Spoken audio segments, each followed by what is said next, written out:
সকল গুনাহকে বর্জন করা। আল্লাহ তাআলা পবিত্র কোরআনুল কারীমে সূরা আনআমের 120 নং আয়াতে ইরশাদ করেন, ওয়াদারু যাহিরাল ইসমি ওয়া বাতিনাহ ইন্নাল্লাযীনা ইয়াকসিবুনাল ইসমা সায়াজুজাউনা বিমা কানু ইয়াকতারিফুন। অর্থাৎ তোমরা প্রকাশ্য ও গোপন সকল গুনাহ বর্জন করো। নিশ্চয়ই যারা গুনাহ করেছে, গুনাহ করে অতি সত্বর তারা তাদের গুনাহের শাস্তি ভোগ করবে। এজন্য সকল গুনাহ থেকে নিজেকে বাঁচিয়ে রাখা।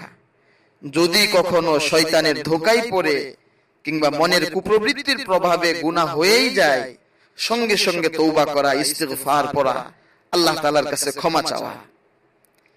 আমাদের মনে রাখতে হবে যে তওবা কবুলের জন্য 4টি শর্ত রয়েছে। যে কোনো গুনাহ থেকে তওবা করব, ইস্তিগফার পড়ব, তো 4টি বিষয় আমাদেরকে মনে রাখতে হবে। নাম্বার 1, যে বা যেসব গুনাহ থেকে আমরা তওবা করছি সে গুনাহকে একবারেই পরিত্যাগ করতে হবে।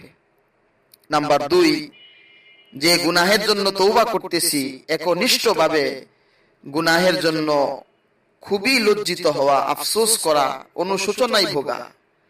নাম্বার 3, যে গুনাহ থেকে আমরা তওবা করতেছি ভবিষ্যতে সে গুনাহ কোনোদিন আমাদের থেকে হবে না, এই মর্মে প্রতিজ্ঞাবদ্ধ হওয়া।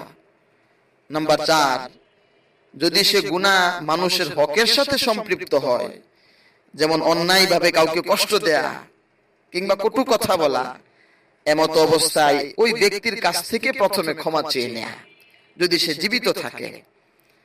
আর যদি এই হকটা এমন হয় যে কারো সম্পদ না বলে নিয়ে নেয়া বা আত্মসাৎ করা বা এ জাতীয় হক হয়, তাহলে সর্বপ্রথম এই হক তাকে পরিশোধ করা